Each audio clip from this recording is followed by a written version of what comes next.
doing? Oh my God. Okay. Talk to me about the name. K-deez. Well, it was in high school. My name was k-deez, but I cut it down to k-deez. So I wanted to be more original. So I cut it to k-deez. I felt like it wasn't nobody out at the time that sounds like that. So Right. if people think it's Muslim, they call me k-deez or like that, but it's k-deez. It does have that little sound to it. Cool. So, talk to me, okay? I know everybody want to be a rapper, whatever. What is your main purpose to start this music thing?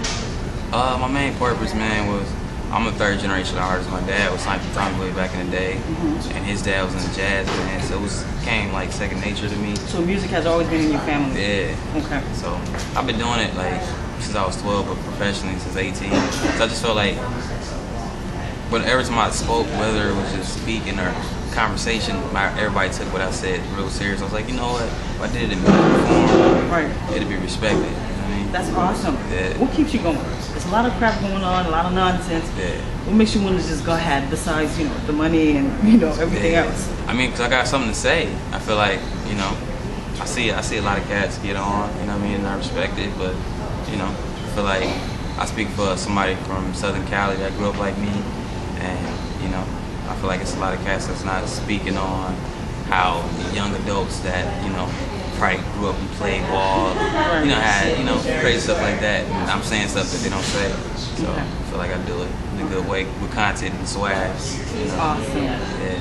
So tell me, what is your favorite subject to rap about? Like, do you think of a concept and then write about it, or do you hear a beat and put a concept to it? Talk to me about that.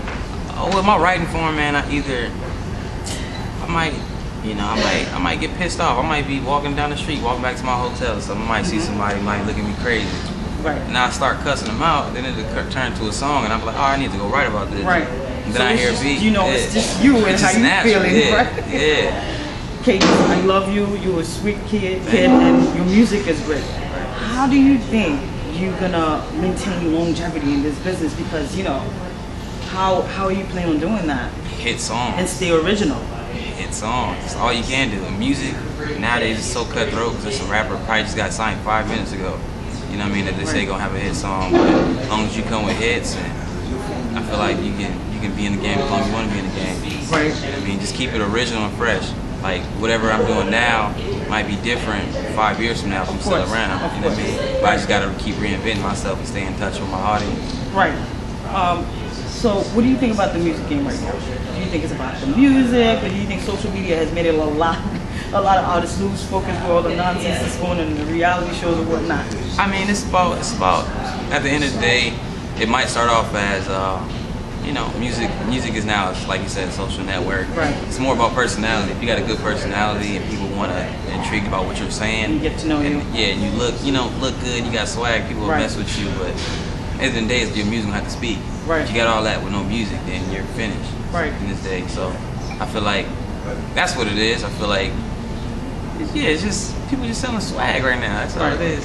So when people listen to your music, what's the biggest misconceptions they have about you? Like, I feel like people hear my music, and if you're not a person that listens to lyrics, you hear my beats and like, oh, this cat tell a commercial, because I got dope ass production. But if you really listening, I'm really talking about. Really sending a message out there. Yeah. So right. I feel like that's what it is. So, what's the hardest thing about an upcoming artist? Like, because everybody's saying I'm different, but you're bound to find something out there that's something like you. Like, how do you, The hardest part about being an unsigned artist is being unsigned, actually. It's like we can walk in a room and it's like, I can be like, hey, I rap, and everybody gonna look at you Me like, too. Yeah, my mom rap too, like, so it's like, you gotta just be dope, man. The best way to showcase how dope you are is through performing. You can that's why I love going to open mics. Like I can go in there and be like, hey, I rap, but when you turn on my music and I really rap, they respect it. So. Okay. Again, I really want to get to know your music, but I'm forced to ask this question again. What do you think about the whole Nicki Minaj and Hot 97 thing? What do you think about Rosenberg's comment? Oh man, that was what he said was kind of crazy, but at the same time, she kind of messed it up by not going to perform for her fans. Right. Because, it was 60 other people in there, and I guarantee 45 was chicks looking to see her. So. Right. So you have, you know, that's not even a fan speaking. That's just somebody. That's just somebody that's. Because we don't make music for the radio people or the other artists. You're doing it for the fans. Yeah. So you have to show up. I agree with you. Who would you like to work with? Like, what artists that you were like, damn, when I get on, I gotta do a song with him or her? Man, it's tough because a lot of cats I want to work with probably not even, you know, big artists right now. Like, you know, I low key want to work with. I want to work with Nelly. I want to work with, like, you know, cats like that. Like, you know, my man Ray Cash from Cleveland. You know, but cats that's relevant right now or popping right now, I would definitely work with Top Dog, Kendrick, Schoolboy Q, Absol, you know, Cameron, of course, like Mace. You know what I mean? Cats like that. It's just, you know, people I grew up listening to and so people I respect. I noticed that you did mention Kendrick. Yeah. What artists can you relate to the most? Do you feel like you can relate to, you know, Kendrick, or like what artists that you know, not you sound like or you're trying to be like, but you know, relate that you to, feel like honestly, right now I feel like Kendrick is probably the hottest young artist in the game. Besides, of course, you got Drake. He's on. He's out of this world. I feel like Kendrick, Kendrick, J. Cole, you know, Tip, you know what I mean? Okay. People like that. My last question for you, right, is last words. But I don't want you to give me a last words. I want you to give me a 16. Okay. My last words, my 16. Alright, well, since I'm unsigned, I'm gonna give you something like this. Alright.